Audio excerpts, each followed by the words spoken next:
Ken Okuyama. He is one of the designers behind the Ferrari Enzo and now runs his own design company called Ken Okuyama Designs, which designs pretty cool cars like the Code 9 and the Code 57. However, when Sunrise and Bandai brought him on board to design the G40 Gundam, I'm not so sure that it looks cool, to me at least. What is going on guys, MJ2005 Gundam here, and today I'm going to be reviewing the high-grade Gundam Industrial Design version G40 from Mobile Suit Gundam G40. So this thing was basically designed to commemorate the 40th anniversary of Gundam as a whole, and I have to say, I'm not really too big of a fan of the looks. Now, since this is a special design for a special occasion, I will not be saying too conclusively on whether or not this thing looks good or looks bad, because all we have to base off this kit from is the art book that is included in this kit. So yeah, it depends upon the individual person to determine whether or not this thing looks good or it looks bad. But to me, not really too big of a fan of the looks myself, because the chest, I do not know how to feel about that, but this blue is what really throws me off, because the original Gundam doesn't use this light of a blue, unless the original anime does use the sky blue instead of the rich blue that we've seen in the Revive and the RX-7802 Gundam, so don't quote me on that. But overall, the looks, it's kind of a roller coaster to me, to be honest with you guys, because I kind of grow fond of some pieces and then I grow off of it, and then the cycle continues on other aspects of the kit. But man, this thing, yeah, it does have good engineering, I have to attest to that, because it has pretty good color separation apart from the V on the crotch, which is a meme by now. But yeah, everything that you see here is mostly made out of plastic. The only stickers that are included are of course the V on the crotch, but then you do have the eyes and the sensor strip on the head. Yeah, I'm not really too disappointed by the looks, but then you also get a second pair of eyes for the pink ones. So if you want to go for the accurate ones, which are pink instead of the traditional yellow ones, then go ahead with that. Overall, this thing, it objectively does look good in my opinion, but it doesn't really fit my cup of tea when you call this thing the RX-7802 Gundam. So what do you think of the looks? Tell me in the comments below. Articulation is where this thing starts to get really messy because of the immense amount of articulation that is in here. So first of all, the head over here, you do have a neck joint in the collar, which is okay, so you can look it up. But then you do also have a clip joint that allows it to look up even further. And then you do have another clip joint that allows it to go side to side. So you can basically do what a double ball joint setup can do, but just more sophisticated in my opinion. And then the arms over here, you can have it shrug, and you could have the central joint over here move forwards and back. I don't know what significance this holds, but okay, it's another point of articulation. And then you do have the regular ball joint in there that you can allow the shoulder to rotate, and then you have to have a flap here that can move so your arms can go out that far perpendicular to the body. And then I'm not really too big of a fan of this. This is just free armor over here, so it doesn't have anything that plugs into it. It just relies on the connections between the shoulder and the arm to keep it in place. So yeah, you do have a rotating joint over here, but the armor can rotate on its own without you knowing. And you do get a single joint at the elbow, shame on the Geminis. This thing can bend 135 with a single damn joint. But then over here, the wrist, the forearms over here can actually rotate a little bit, which I don't know what purpose this serves, because I don't think it's really human to do this, but okay. And then you do have a ball jointed wrist, and then you do have a knuckle joint on every single manipulator that is included in this kit. So yeah, getting the hands in there is gonna be a little bit of a hassle because of the knuckle joint, but it's pretty good that it is included here. Now the stomach and waist is a little bit kind of confusing. Now I'm absolutely not a fan of the free armor over here. It's kind of like the old kits where you have the free armor piece and then you put on the polycap ball joint on the waist. It's kind of like that, but over here you just get a double ball joint setup to allow this thing to go for crazy crunches and all that kind of stuff. So the red piece of armor does get caught a lot with the other armors, so it's kind of a hassle to manage. So take that as you will. It's immensely articulated, but there's a free piece of armor just hanging around in there, literally. So yeah, it's gonna be a little bit of a hassle to deal with that piece of armor. Now you can also of course rotate the waist because it's on a peg, And of course, none of the skirts actually move, which is kind of a confusing decision to me. And then there is a unique mechanic in the legs that allows them to move forwards, like so. As if you can see the track in there, pretty good. And in the back, it does have a joint piece over here for the legs to move down even further, so you can have just a gaping diaper down here. And if that's not enough, you do get a forward bend at the thigh to clear the skirts. It's not like there's not enough joints to clear the skirts anyway, so why they included this is a little bit confusing, but to the side it looks weird, but to the front it somehow looks very, very natural. And then you do have the legs going forwards because of that joint, going backwards, not really too much, going outwards, not really too much, but then if you swivel everything down, you can have it have the full splits while exposing the hip joints. It's kind of odd. And then you have to have rotation at the hip, a single joint knee from what I feel, because I don't feel a double joint in there, I just feel a single joint. But it does bend 180 on a single joint, so I'm not complaining. And then the shins over here can actually rotate over here, just like the forearms. And then in the back over here, you do have a flap that you can move. And in the front, the feet actually has armor now, so you can rotate this up and down. And then there's a flap on top of that can move. And then the feet over here is segmented into 3 segments, so you can have the toe point up, which does make this thing a lot harder to balance, in my opinion.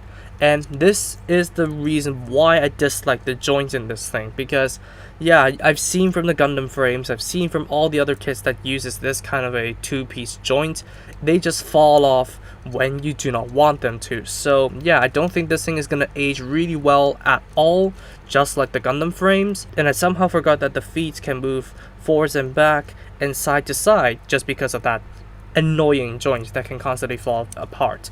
And of course the backpack over here. The backpack, the thrusters can move inside of the backpack over here, and they do have an individual joint in here. So yeah, point these up, thrust yourself towards the ground, who cares? And of course the beam sabers over here, they have a swiveling joint, but instead of folding towards the back and up like the core Gundam, they fold towards the side. So that's pretty nice. So articulation wise, this thing has a lot of articulation. It took me like 5 minutes to explain the entire damn thing. So I think Bandai threw in an overabundance of articulation and just overdid it to me, but some are appreciated, however some are not. So accessories, you only get the generic Gundam loadout. First of all, you do get the beam sabers in the back. So basically just pluck one out after you flip the beam sabers up. And then bring in the SB13 beams that were included in this kit, and just allow the Gundam to hold it. Nothing really too special, just a regular old beam saber. Next up is going to be the beam rifle right here. It looks a little bit dinky because when compared to the Revive's beam rifle over here, it's like 3/4 the size of the original beam rifle. So this to me looks like, I don't know, kind of like made for a speed grade. But yeah, I must say the detail that is implemented into this gun is pretty good. And of course you do have a color separated yellow scope, which is pretty nice. And of course I do have the trigger finger hand holding onto it, so you can just swap out the hands and have the beam rifle be held. Unfortunately, I don't see any storage options over here, but you do get the handle, the foregrip over here, that can swivel from side to side and swivel forwards and back. So you can kind of stow away the foregrip if you don't like it sticking down, but it's the Gundam's beam rifle after all, so I have to have it sticking down. And then last but not least, we do get the shield over here, which looks pretty nice in my opinion. I really like the white star and how it's actually molded in there. But all in all, this thing is the most faithful to the original Gundam accessory that I actually seen, because yeah, the shield sizes are similar. So there are 3 ways to allow the Gundam to hold the shield. First of all, it's just like this. You rotate the actual peg towards the side and allow the Gundam to hold it by the upper handle. So you can have it directly pointing towards the front or where the knuckle is pointed at. However, this causes some issues because the ball joint is not strong enough to actually hold the shield out directly in front of it. Now that I say that, I actually executed it, but yeah, the ball joint is actually pretty flimsy in there when you just have the shield held on by the handle. But speaking of handles, you do get the under handle over here. So if you want it to hold it from the underside handle, you can actually let it do it. But there is also the third way, which is actually to just use the peg that is on the shield. So you basically flip the handle back, rotate this peg down, and I never really actually use the handle because it's not necessary, because plugging it into the forearms over here is solid enough for the shield to stay. But if you do not like that option, you can flip the shield peg up just like so, and then plug it onto the backpack. And if you want it to look kind of like the original Gundam, I would like to have it slanted just like so. So it's all up to you. So that is all the accessories for the G40 Gundam. Now there is one thing worth pointing out about this kit. It is that the backpack is not compatible with any other kit. Now I really love the backpack, I really like the flipping beam sabers, and I would want to steal this thing if I actually own this kit for a custom build. However, if you remove it, it looks inconspicuous enough, doesn't it? So let me rip off the one from the Revive, which is made in the Universal Standard, which has the universal holes over here. You cannot actually interchange the backpacks between each other because the backpack holes are too narrow on this case. So you cannot switch backpacks between the two Gundams, which is kind of a shame. So the parts that I actually like about this kit, I cannot use it on any other kit because it is not really made for customization. So apart from the backpack, the legs are not customizable with most of the kits that are out there because of the joints that are here. The only thing that I could think of that is customizable is the arms. If you do not rip off this joint over here but rip it off from the ball joint, you may be able to fit it onto the polycap ball joints that are in modern kits. If not, the parts that came in this kit only belongs to the G40. So you are crap out of luck if you want to cannibalize this thing for your own custom build. So that's one point worth noting. So in terms of leftover parts, yes, this thing does have leftover parts. We only get the extra knuckle joint that is in the duplicate C plate. So if one of your knuckles actually broke, you can have one replacement, but one only.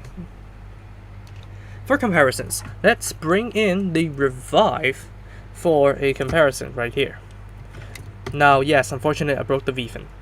But yes, I do prefer the proportions of the Revive to the G40, and of course the colors. But I do like the G40's backpack and the sensor strip along the head.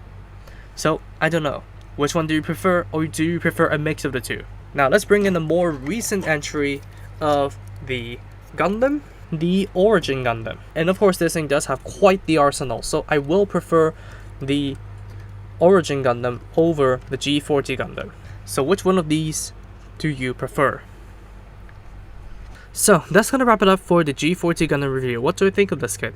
Well, I'm not really too big of a fan of the looks, but I'm a fan of the sensor strip on the head, and of course the beam sabers on the back.